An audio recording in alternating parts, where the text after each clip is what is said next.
right, pleased to be joined now by the St. Mary's Gales. Gentlemen, thanks for joining us. Coach, you want to start us out with an opening statement, and then we'll go to questions for the players. Yeah, this is an easy one. This is a great group of seniors, and two of them sitting here, Luke's the other one. As good as we've had in our program since I've been there. And so, a great year, really good team, one of our best that we've had since I've been there. And yeah, they did check about every box. I mean, we had a few goals up there, and they just kept checking the boxes. About the only thing we didn't do was we didn't win the conference tournament championship, but we won the conference by 3 games. It's so hard to do. And one of our goals would be, first team St. Mary's to win the league outright 2 years in a row. We did that. And it was all because of these 3 seniors and the team. So it was a special team. I got nothing. I have nothing but positive feelings. Obviously, you don't like to lose, and we didn't play good enough to win, and we played a good team. Alabama's very good.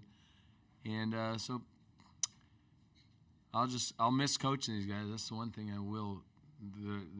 The one negative is I don't get to coach them anymore. This was a team I looked forward to coming to practice to coach every day. And something wasn't going well. All I needed to do was get to practice because it would start going well as soon as I got there with these guys. So it was special. I've done it long enough. I know when it's special. This group was special, and I just thank them and appreciate them for making it that way. It's not that way very often. Thanks, Coach. We'll open it up for questions for the student athletes first, please. Start in the second row. For both guys, I guess one basketball question and one wider question. Basketball-wise, did it feel like the second half, like the other night, you started to make a comeback, you started to be more efficient on offense?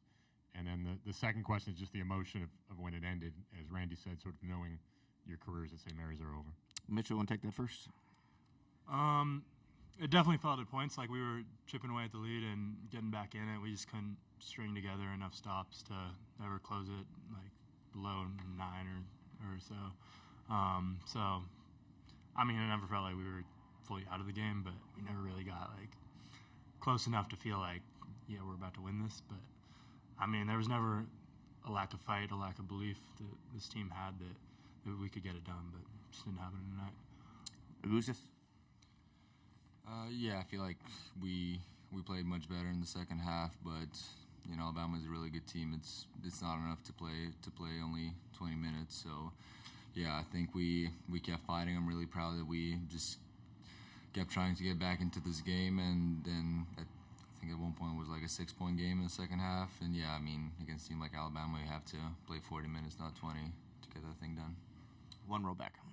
Yeah, I'll direct it to Mitchell, but obviously, Augustus, you can answer too. Mitchell, you and Luke specifically have talked about the guys who came before you, the Bowens and the Ducases and Logan Johnson and Kuzi, and what they meant to you. What do you think you guys will mean to the guys behind you?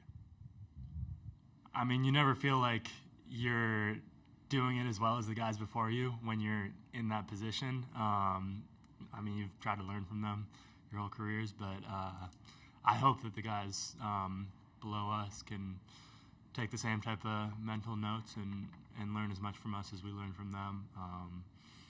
I'm really, really proud of what this group has accomplished, and that's all 15. Like us 3 seniors, we've been doing it a while, but the young guys really stepped up. Like we have really, really good practices all season. Dudes going at it, and I think that's a recipe for success long term. So I hope the younger guys were taking notes like me, Augustus, and Luke were taking notes.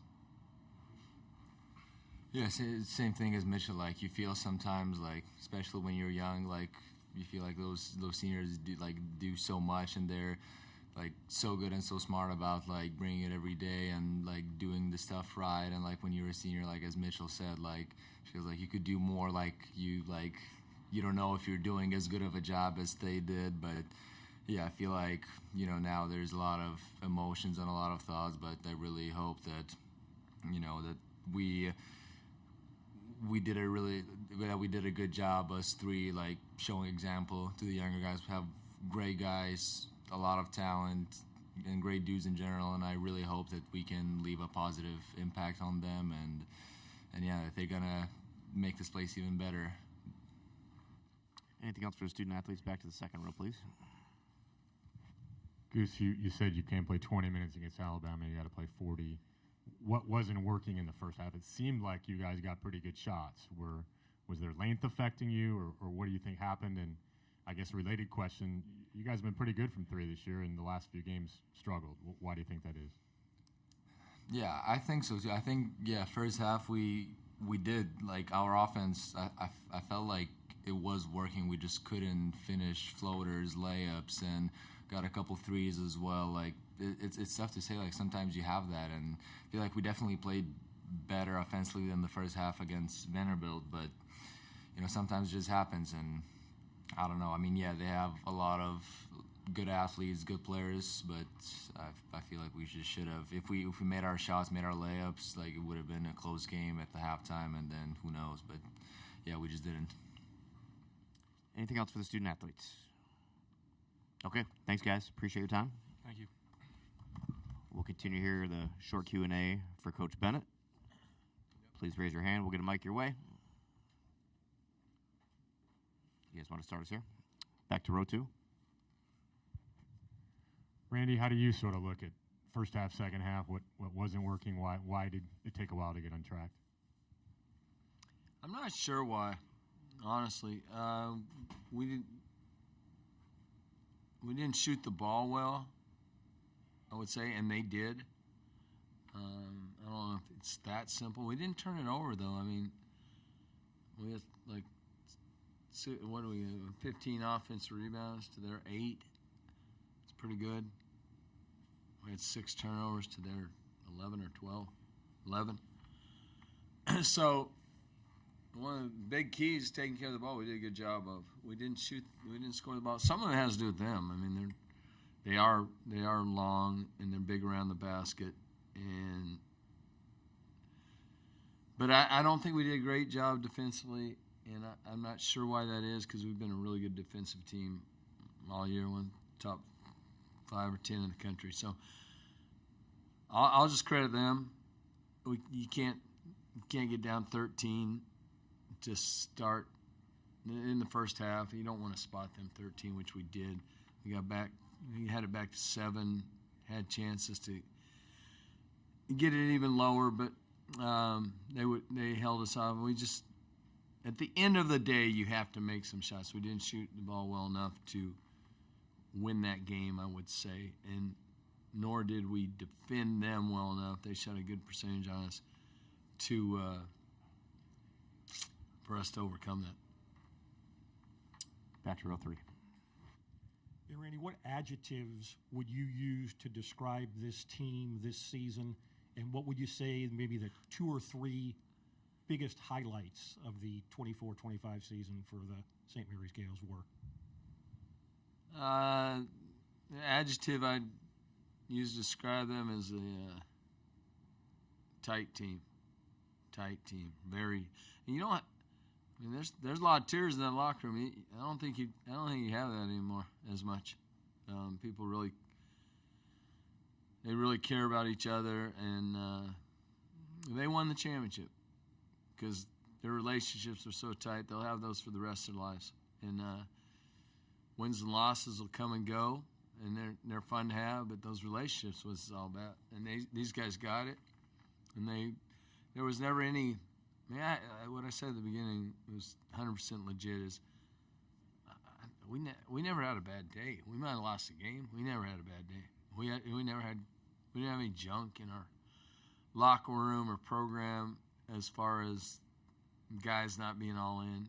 Even the guys didn't play as much as they had hoped. They were. When it came down to, you had to do what was right for the team to win. They were all there, and there's some good players sitting on our bench, but they were tight. And they cared about each other. So that was the stuff that made the year special. We won championships. We won games. We advanced in the NCAA tournament. We won 29 games, second most in St. Mary's history. We did a lot of things. thing they did was they did it right, in my opinion. That's how it should be, and it still can be. And they proved to me it can still be done. So that makes me happy. Okay, time for one more here in the second row. Actually, kind of two questions, but one, you guys have made it to the second round 3 times in 4 years now, which, as you've said, is very hard to do. What makes it even harder to sort of break through that next barrier, besides, I assume, fueled mostly by the opponent? But, and the unrelated separate question is sort of how you view this team going forward. Wessels, Ross, there were a lot of signs today of guys who are coming back who made an impact, and I'm curious your view of next year. The first question is, how do you punch through? Your only chance to punch through is getting the NCAA tournament. So you have to do that first, and that's where our group's been impressive. These 3 seniors did it all 4 years. Nobody ever at St. Mary's can say that. Nobody ever at St. Mary's could say 3 years in a row, and until these guys. So we got to keep doing it and just keep knocking on that door. We'll break through again. When we broke through 2010, shoot, I didn't know it was going to happen that year, but it happened. And we were able to get Villanova. They were 2 seed back then, and it happened. It could have happened today, and it could have happened a couple years ago against UCLA. And then, you played some good teams. These guys were in the Final Four last year. But the more you do it, the more you feel like you can break through, and I feel we can. Second part of the question is the future. I like our guys. The future's always it's a little more unstable nowadays because of just the dynamics of college basketball. And but we have some good young guys. Mikey's going to be a good player, and Jordan Ross is going to be a good player, and Paul is a good player. He's only a sophomore, and Harry's a good player. There's others too. Ashton's talented. We're sitting on some guys. I know we are, and we have new ones coming in. They'll be good. So looking forward to putting it together, but right now I can't really wrap my head around it. Still dealing with the emotions of this team, but I think we can do it again. I think we can get back here. So we have enough pieces if we can get them to follow the lead of these 3 seniors and have that kind of leadership again next year. I love my coaching staff, and I like the quality of kids we have, and we have enough talent to be. Who knows? We can maybe be better next year. Maybe. Coach, thanks so much for your time. We appreciate it. Thank you.